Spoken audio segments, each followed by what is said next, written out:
We've always been told not to repeat her name in front of the mirror. So what happens if you do? Bloody Mary, Bloody Mary, Bloody Mary.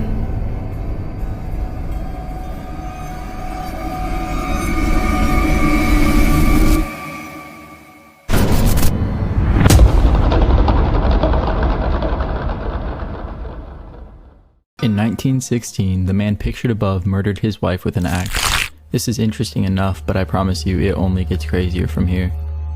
His name was Joseph Lovelace, and he was an outlaw in Idaho. He once stopped a train that was transporting him to prison and escaped, and additionally, he sawed through his cell bars twice to escape imprisonment for a total of 3 times. Fast forward to 1979, and his headless body is found in a shallow grave in Buffalo Cave, Idaho. In 1991, an 11-year-old girl discovered his mummified hands in the same cave. To summarize, an axe-wielding outlaw and notorious prison escape artist was found dismembered with all of his limbs scattered throughout a cave.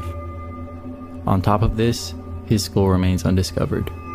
Welcome back to the museum. This is Jolene. She came from a children's daycare center in Connecticut. We got a call with reports that this doll was terrorizing the children by whispering to them. In the morning, staff would come in and find her on the floor. Now that's creepy. Paranormal games you should never play. Spirit of the Coin. To play this game you will need a piece of paper, a pen, a candle, and of course a silver coin. You will set up the piece of paper like that. To start the game you will go in the dark room and light up the candle. Each player touches the coin with their index finger and then they put the coin on the word start. Ask for the permission of the spirits and wait for them to move the coin to the word yes. And then you can ask any questions you want, but be careful not to upset the spirits because it can have consequences. To end the game, thank the spirit and then put the coin on the word end. But remember, not every spirit is friendly.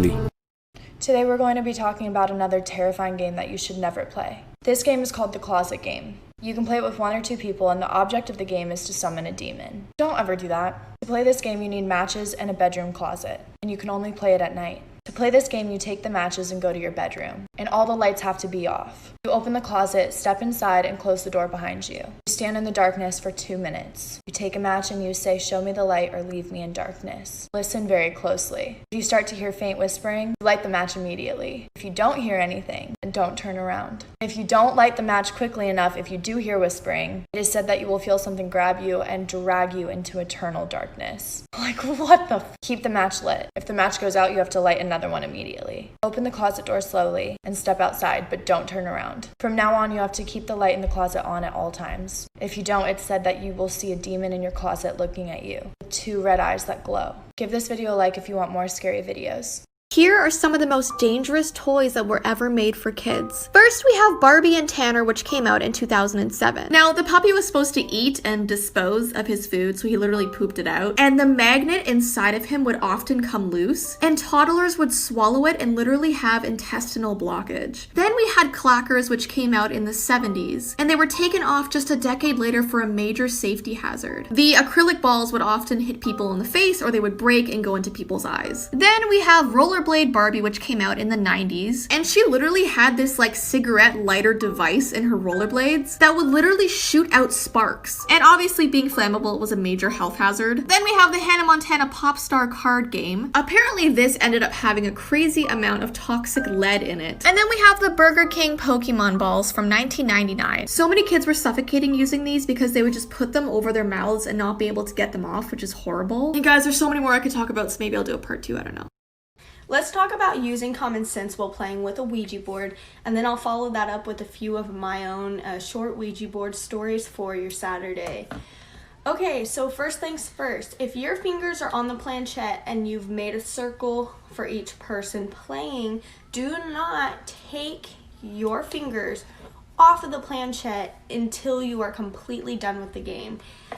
Some people say that you can take your hands off. I recommend not doing that because that's just a good way to somehow mess something up and let something out of the board, which you do not want.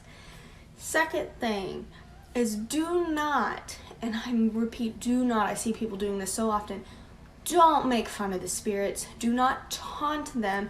Do not say, "I bet you can't do this."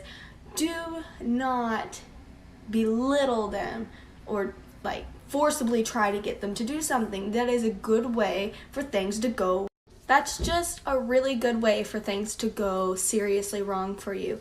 Second way that things can go seriously wrong, do not let these spirits count up the alphabet, backwards on the alphabet, counting up or down on the numbers on the board, and also do not let them make a figure 8 or an infinity symbol.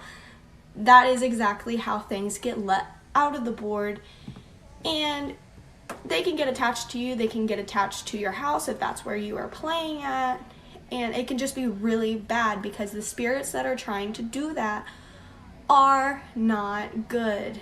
Most likely they're malevolent, they are evil, demonic, they just don't do that. Also, don't play by yourself. That is also a good way for things to take advantage of you and try to take over your body.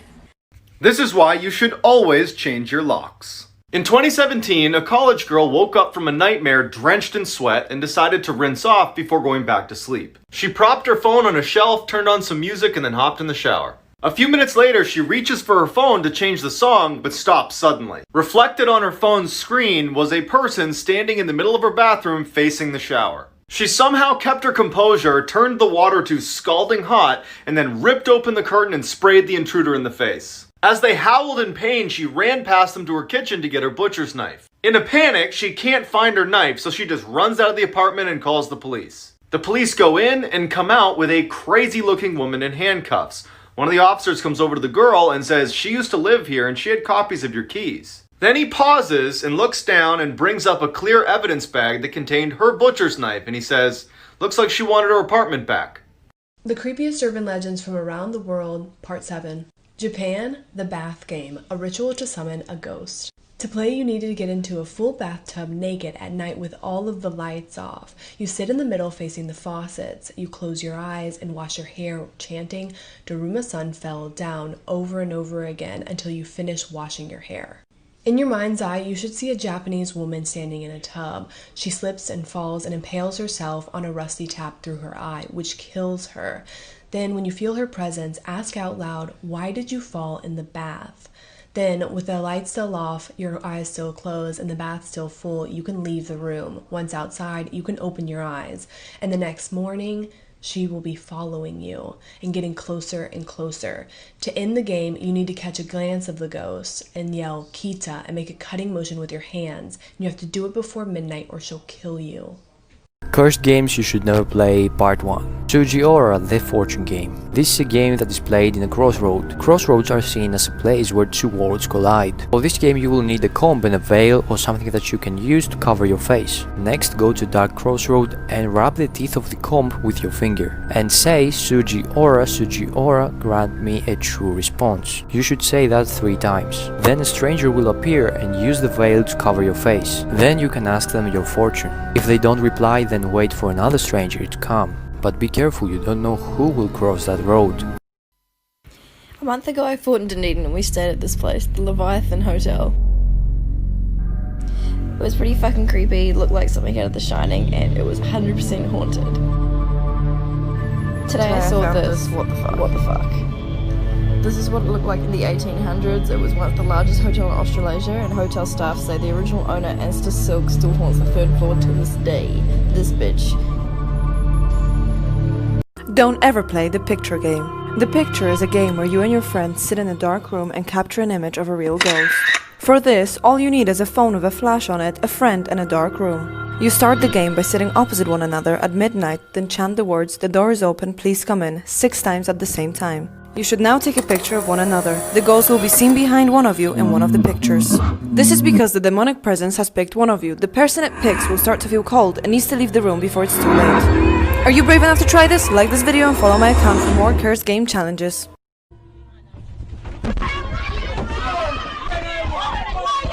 They say that's how it's been for the past several days. The boy says the ghost is actually a friend who died 4 years ago. He claims the friend suddenly started appearing to him wearing a white top, black pants, and a black watch. It's been nothing but chaos for the family and neighbors. This time, the boy claims he sees the ghost standing near the wall and goes over to stand next to it.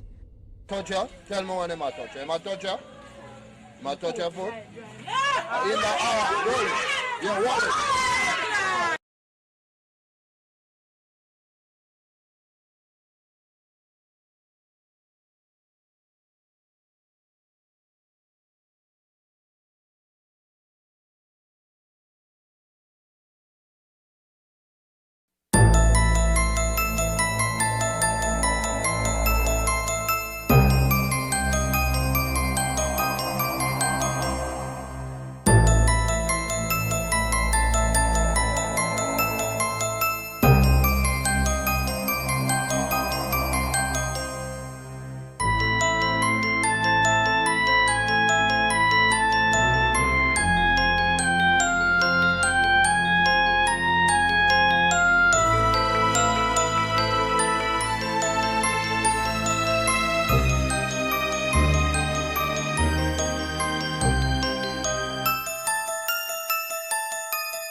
On a hot October day in Texas, my friend and I visited the haunted bridge known as Jacob's Bridge. While there are urban legends about hangings on the bridge, there were 3 confirmed deaths from a roadway incident that happened a while ago. We crawled under the bridge and found some kind of creepy graffiti, along with an even scarier sight. Thousands of hornet nests. But as we walked around, we felt just kind of a weird vibe, and we even found parts of the old bridge tucked deep in the woods. It looked more like a party spot to me than a ghost hangout because of the beer cans, but I will say that right here as I was filming that shot, my friend found an SD card just laying underneath the bridge. I haven't checked it out yet. It's probably someone's memory card from taking grad pics, but as we left the bridge, we decided to try the neutral trick.